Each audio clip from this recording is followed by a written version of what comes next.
Bonjour Franck. Bonjour. Nous sommes donc Bonjour de Gilles. nouveau sur le salon de l'agriculture et là, il va y avoir une loi d'urgence agricole. Est-ce que ça concerne la filière betterave finalement, cette loi, ou pas trop? Ah bah oui, la filière betteravière elle est directement concernée. Ça fait depuis 2020 qu'on bataille pour gommer toutes les surtranspositions qu'il y a entre nous, où on a plus de normes, et l'Union européenne, et malheureusement on n'y arrive pas. Alors il manquait pas grand chose l'été dernier quand même par rapport à la loi du plomb, où c'est finalement les élus qui ont voté à la fois le Sénat, l'Assemblée nationale, et c'est le Conseil constitutionnel qui nous a barrés.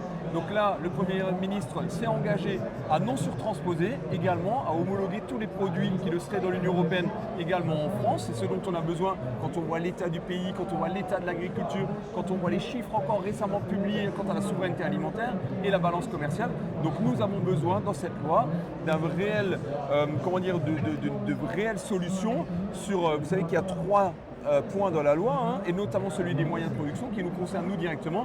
Donc nous avons besoin de moyens pour lutter contre ces distorsions de concurrence, dont l'acétamipride, dont la floupiradifuron, il faut oser le dire, qui est un vrai sujet vital pour l'avenir de la betterave sucrée en France.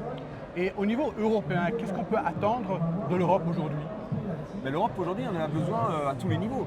La réforme de la politique agricole, c'est un dossier qui est en cours avec un vrai budget pour justement continuer à apporter le revenu aux agriculteurs, mais aussi pour investir dans nos exploitations, parce qu'on aura besoin demain d'investir dans l'avenir. Et puis ensuite, il y a le sujet de tous les accords de libre-échange qui sont aujourd'hui néfastes, contre-productifs et qui sont en train de nous inonder de matières premières qui ne respectent pas nos normes et de volumes qui sont produites sur des fermes qui n'ont absolument rien à voir avec notre modèle à nous, français, familial, etc. Donc on a besoin d'une vraie Europe qui protège ses agriculteurs et qui arrête d'importer systématiquement. Très bien, donc on a besoin de plus d'Europe et d'une bonne politique française audacieuse. À un moment donné, il faut que tout le monde se réveille et donc nous on sera au rendez-vous. Malheureusement aujourd'hui on ne peut pas l'être puisqu'on ne nous donne pas les moyens. Merci beaucoup. Merci à toi Gilles.